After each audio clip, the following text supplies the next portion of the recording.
여보세요?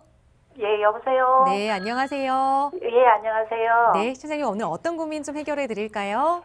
예, 제가 있잖아요. 네. 통 다세대를 가지고 있는데요. 네. 예, 이거를 임대사업을 내서 계속 가지고 가도 될까 아니면 어떻게 해야 하나 궁금해서요. 알겠습니다. 보유하고 계신 다세대 주택 주소 좀 여쭤볼 수 있을까요? 예, 동작구 네. 상도동 네. 361-46이요. 361-46번지에 그러면 네. 이거 다세대 주택 한 호실을 좀 가지고 계시는 거예요? 예, 예, 저기 예, 통건물을 가지고 계세요? 예, 예, 예. 그럼 다가구 주택 형태인 것 같아요? 여러 그렇죠. 채를 근데 임대를 주고 계신 거죠? 예, 예. 다가구 형태는 아니고 여러 평형이 있는 거죠. 다세대 주택 그럼 통건물로 가지고 예. 계시는 거예요? 예, 예. 거기에 거주도 좀 하고 계시나요? 제가 있잖아요. 그냥 원룸 쪽으로 있잖아요. 관리 차원에서 네. 하나는 가지고 있고 그냥 네. 왔다 갔다 합니다. 관리를 하기 위해서. 알겠습니다. 그럼 실제로 거주는 안 하시고 그래도 하나는 보유하고 계신다는 말씀이신 건데 네. 동작구 상도동의 361-46번지 다세대 주택 네. 통건물에 대해서 한번 이야기 나눠볼게요. 네. 팀장님과 인사부터 나눠보세요. 네. 안녕하세요, 청자님. 예, 안녕하세요. 네네, 반갑습니다. 네. 여기 시청자님 관리하는 게 쉽지는 않으시죠? 예, 그래서 제가 네네. 관리 차원에서 예. 원룸을 하나 해서 왔다 갔다 합니다. 임대를 안 주고 한 채를 비워두고서 쓰신다는 말씀이시죠? 네. 자, 그런 거예요. 지금 제가 상담이나 세미나를 하다 보면 네. 5, 60대 분들의 로망이 있어요. 예. 그 로망이 뭐냐면 내 건물을 가지는 거예요. 예. 굉장히 내가 어디 가서 자랑하기도 좋고 또 어떻게 보면 거주 위에 내가 하면서 밑에 있는 2, 3층은 세를 주고 1층에 운이 좋다면 상가 같은 걸로 해서 편의점 하나 넣고 그러면서 나는 관리하면서 거주하고 이게 굉장히 편해 보이면서 노후 대비로 완벽해 보이거든요. 네. 근데 이게 실상으로 들어가 보면 별 재미없는 경우가 많아요. 예. 그래서 그게 어떤 의미냐면 첫 번째, 네. 임대 수익률 개념으로 봤을 때 많이 뒤처져요. 임대 수익률 같은 경우에는 일반적으로 구분 등기된 걸 한 호실씩 사서 예. 만약에 임대사업자라는 제도를 묶어놨었다면 여기에 대한 수익률이 거의 4% 이상씩 나오고 주거든요. 예.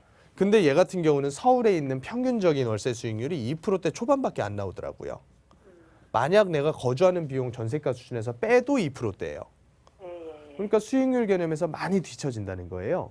네. 그리고 두 번째로 이런 물건들 같은 경우는 지가 상승이 있을 거다라고 생각하시는 분들이 되게 많으세요.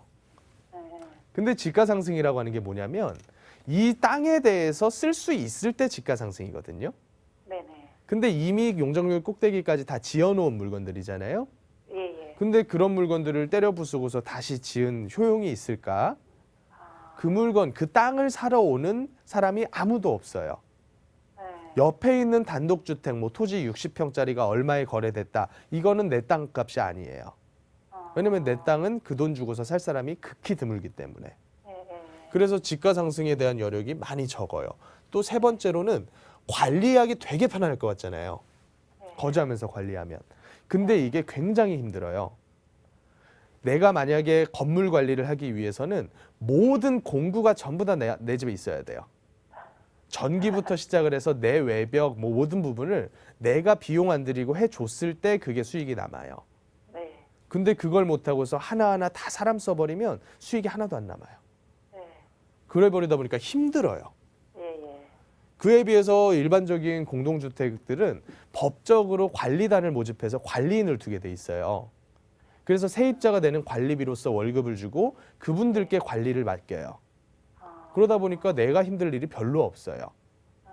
그리고 마지막으로 향후 전망으로 봤을 때 네. 향후 전망 같은 경우에는 제가 1부 때도 말씀을 드렸습니다. 우리가 임대차를 통해서 돈을 벌고자 할 때는 내가 좋아하는 게 아니라 임차인이 선호하는 게 뭔지에 대한 생각을 해봐야 된다라고 얘기를 드렸어요. 네. 그러면 시청자님께서 임차인 누가 사는지 알고 계실 거예요. 예. 거의 대부분 젊은 연배분들 아니실까요? 다 그렇죠. 그러시죠. 신혼부부나 젊은. 그러시죠. 그러면 그분들이 어디서 나고 자라왔는지 어떤 형태 주택에서 나고 자라셨을 것 같아요? 젊은 20, 30대들 어디서 보통 살고서 어린 시절을 보냈었나요? 다 아파트잖아요. 그렇죠. 아파트 세대인데 갑자기 엘리베이터도 없고 보안 시설도 안 돼 있고 주차도 잘 안 되는 그런 다가구. 주차는 잘 되고 그러니까 시청자님 물건이 아니라 통건물 전반적인 형태로 봤을 때 그런 주차도 잘 안 되고 보안 시설도 없고 엘리베이터도 없는 형태 주택에 들어가라. 그러면 쉽게 안 들어가고자 해요. 차라리 그 돈에다 조금 더 보태서 오피스텔 전월세를 들어가겠다 그래요. 그러니까 이런 점들로 봤을 때 어떻게 보면 통건물을 오피스텔 같은 형태로 해서 끌고 가면 괜찮을 수가 있지만 과거 지어진 형태의 물건들을 가지고 단순히 통건물이라는 이유로만 끌고 가면 향후 전망이 좋을 수가 없어요. 딱 하나 좋은 적이 있는 거는 얘 권역 자체가 다시 재개발로서 추진이 된다면 얘는 입주권이 나올 수가 있어요. 그렇죠. 근데 그런 경우는 극히 드물죠. 그렇죠. 그러면 시청자님께서 이 물건 같은 경우는 매도를 한번 생각해 보시는 게 어떨까.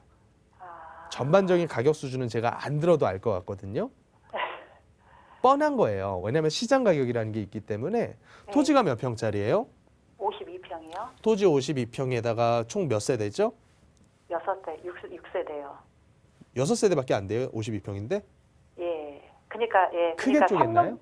예? 방 사이즈가 큰가요? 그러니까 네. 저기 뭐 3룸이 있고 2룸이 있고 1룸이 3룸이에요. 있고. 예, 3룸, 2룸, 1룸이 섞여 있군요. 예. 그러면 여기서 총 보증금 얼마, 월세 얼마 나오나요?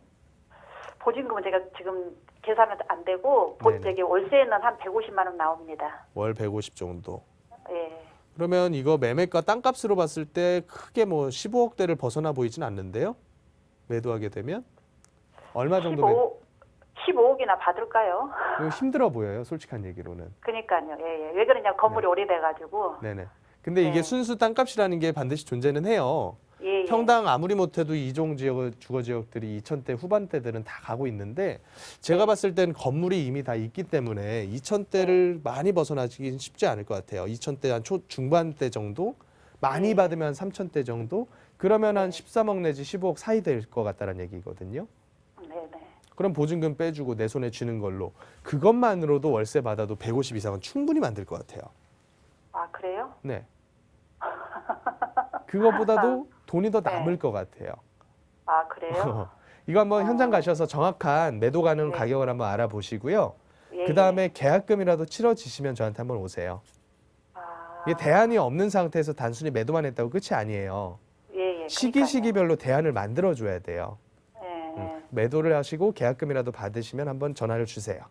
아 예. 네, 이 정도로 한번 정리해 보겠습니다. 예. 감사합니다. 네, 고맙습니다.